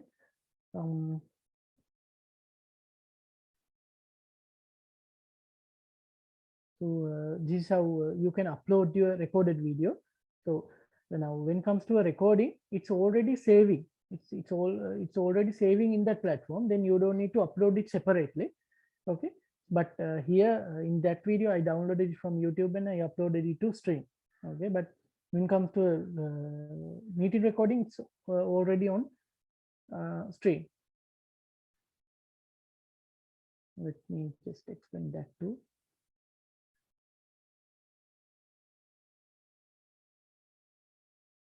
Here in this, when it comes to this one, here I can open it from stream.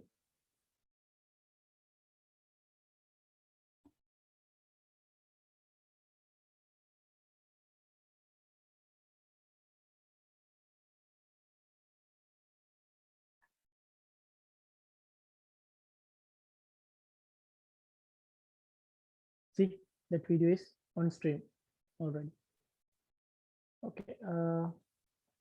This is how that you can get the automated transcript. So I already demonstrated that feature, and you can customize. So as I explained to you, you can customize third-party services. So this is the help. Okay, you can use the help feature here. Help is there.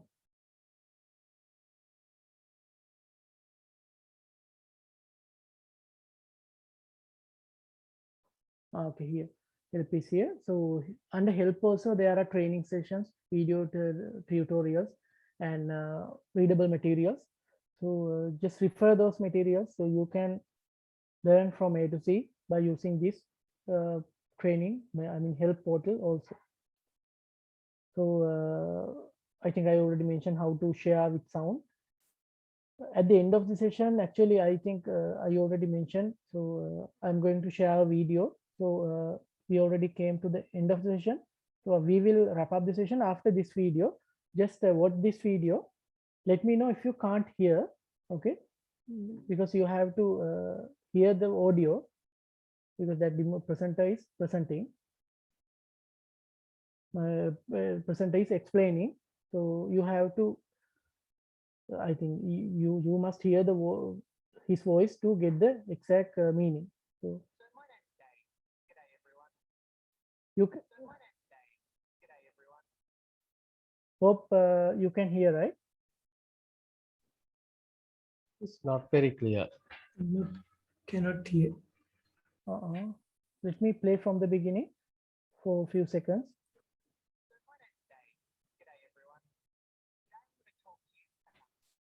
Very faint. Can't. Everything, yeah, it's not very strong.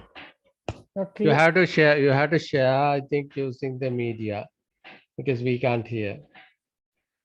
Okay, okay. Sharing issues there, I guess. Uh,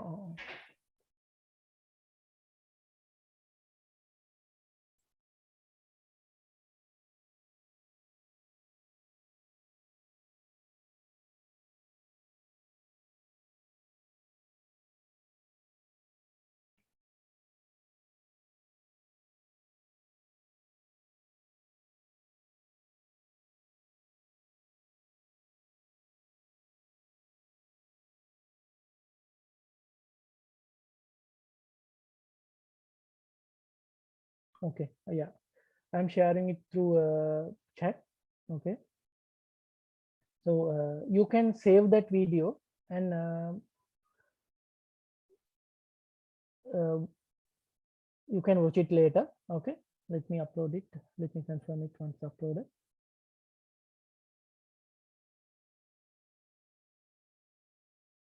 Okay. It's uploaded to the chat. Okay. You can download it from here. So it's very practical and so that presenter is a lecturer from a university in New York. So he already he's explaining how he done that change, how he implemented Teams to their university. So it's an more of engineering faculty kind of a thing. So he's explaining how he made that change and what are the benefits that he consumed. So you can get some idea from that video because I know you are expert than me in training and delivery. So you can use those resources and you can reach me by, okay, let me update my phone number, my bad.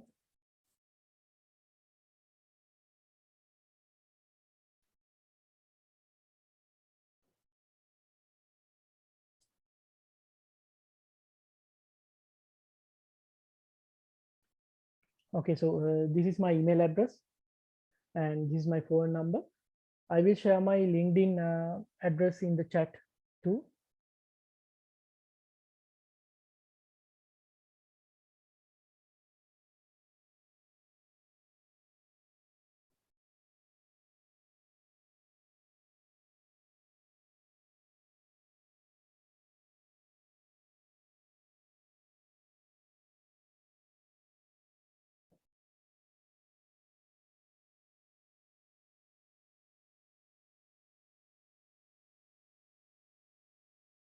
Can't you see this link? So Tarinder, we can't see any links on the chat box. Did you type it and send? Did you type the right chat? Oh, no, no. I guess that you have typed in the Teams chat. No, No. I sent No, as a yes, private he has message. sent the link to me. Yeah. Let me upload it. Sorry, my bad. Okay, I shared the link in the chat. Let me upload that video again.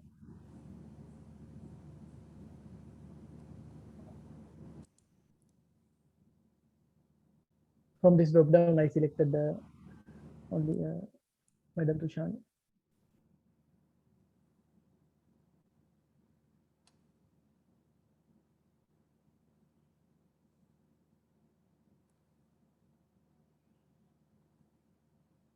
Okay, now I think you can see this link. Sorry, my mistake. So you can see my LinkedIn link also. So if you need any support, please reach me.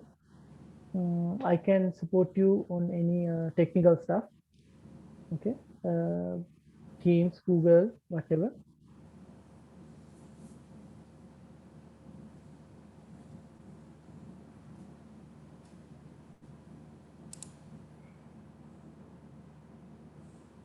So have you finished, Tarindu? Yeah, but I'm referring to questions, madam. Give me a second. Okay. How to collect the marks in a classroom obtained in a quiz. So we can see the results. So we can see the marks from the admin panel. Now let's say if you are the person who created that form, then you can see those marks from the forms window as the trainer. So you can collect it. Yeah. So from my end, actually, I delivered my session. So if you have any concern, I can be online to clarify your questions. So if there's no any questions, so we can wrap up. And I need to. Can I ask a small quick question? Yes, sir. Go ahead. Now, do you have any statistics with regard to the data usage through the teams? Because one of the common problem I hear from the students, if we have a session through the Zoom, I mean the normal Zoom, not from the Learn Zoom, there is some data usage. But if you have a similar session through the Teams, the data consumption is higher than that. Is there any statistics or any details that you mentioned? I mean, if there's somewhere, because I couldn't find any such a thing on the web, but do you know anything on that Yeah, side? I already done that kind of an Kind of a comparison. Yeah. In my workplace. Actually, I never compared with a tool. I never, because in our organization we used some tool. No, not Zoom. Actually, it was not Zoom. So I compared with that. But when it comes to the usage, it's not that larger. But I never compared with Zoom. Now, for example, let's say in a 1 hour session, how much consumption, audio, video based consumption is required based on the number of participants? Something like that. There's no dependency with the number of participants. The only dependency is that the content that we are sharing through video.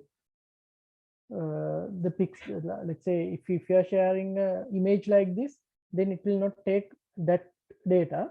But if you are sharing a video, what kind of a like moving thing, okay, then it will take much more data, but it is not that big. So if you need to compare it, so you can install, there are some tools called network monitoring tools. So those monitoring tools can give the exact usage for these tools. But so as a user, I'm telling Teams is not taking that amount of data to transferring or delivering a session. I mean, not from the trainer's end, even from the participants end also, it's not that big. Because it's kind of a, now if you are using web browser, then it's kind of YouTube. So we are using a web browser to load that video. Same kind of a story. But if you need to do a exact, I mean, from now let's say if you need to compare by MB level, so let's say what is the capacity that's using for the Zoom for the same meeting from Teams, then we have to install a data monitoring tool and compare.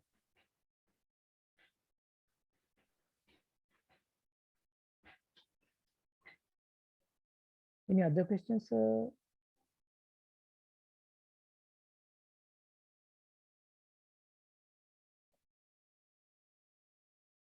Okay, now time is 5:90, almost 20. So if there's no any question, we can wrap up. Again, I'm thanking to Dr. Tushani for giving this opportunity to share my ideas, my knowledge with the staff of UCSC. And thank you everyone for the participation.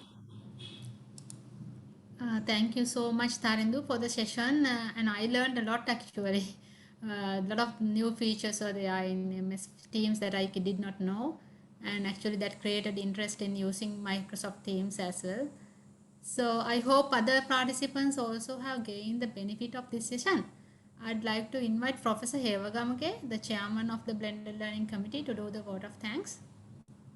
So do you have anything to say, sir?